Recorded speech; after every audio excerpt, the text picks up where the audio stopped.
Kozhikode Kovoor MLA റോഡിൽ അഴുക്കുചാലിൽ ഒഴുക്കിൽപ്പെട്ട മധ്യവയസ്കനായുള്ള തെരച്ചിൽ ഇന്നും തുടരും. കോവൂർ സ്വദേശി ശശിയെയാണ് കാണാതായത്. പോലീസും ഫയർഫോഴ്സും തെരച്ചിൽ നടത്തുകയാണ്.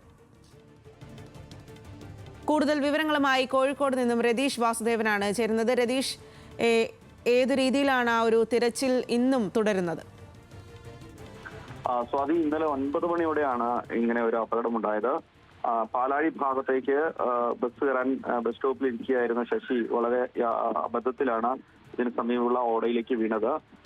തുടർന്ന് വിവരമറിഞ്ഞ നാട്ടുകാർ ഉൾപ്പെടെയുള്ളവർ ആദ്യഘട്ടത്തിൽ തെരച്ചിൽ നടത്തി. പിന്നീട് ഫയർഫോഴ്സിന്റെ വിവിധ യൂണിറ്റുകളെത്തി തെരച്ചിൽ നടത്തിയെങ്കിലും പാലാഴി ഭാഗം വരെ തെരച്ചിൽ നടത്തിയെങ്കിലും കണ്ടെത്താനായില്ല.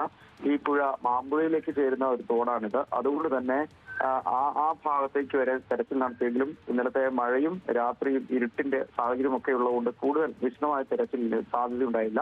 ഇന്ന് പുലർച്ചെ വെളിച്ചം വന്ന ഘട്ടത്തിൽ അല്പസമയങ്ങൾക്കുള്ളിൽ തിരച്ചിൽ ആരംഭിക്കുമെന്നാണ് നമുക്ക് മനസ്സിലാക്കാൻ സാധിക്കുന്നത്. ഇന്നലെ പ്രായോഗികമായി ആ പ്രദേശത്ത് വെള്ളമൊക്കെ താഴ്ന്ന പ്രദേശമായാൽ വെള്ളമൊക്കെ ഉയർന്നതിനാൽ വലിയ പ്രയാസമുണ്ടായിരുന്നു. എന്നാലും ഇന്നലത്തെ പുലരും വരെ ഏകദേശം പുലരും വരെ തന്നെ ആ സാഹചര്യത്തിലും തെരച്ചിൽ നടത്തിയെങ്കിലും ഇദ്ദേഹത്തെ കണ്ടെത്താനായിട്ടില്ല.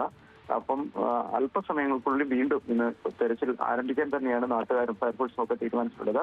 ആ പ്രദേശത്തേക്ക് അല്പസമയത്തിനുള്ളിൽ ഈ ഭാഗത്തേക്ക് ഈ അഗ്നിരക്ഷാ സേനയുടെ പ്രവർത്തകരും നാട്ടുകാരും ഉൾപ്പെടെയുള്ളവർ എത്തിച്ചേരും.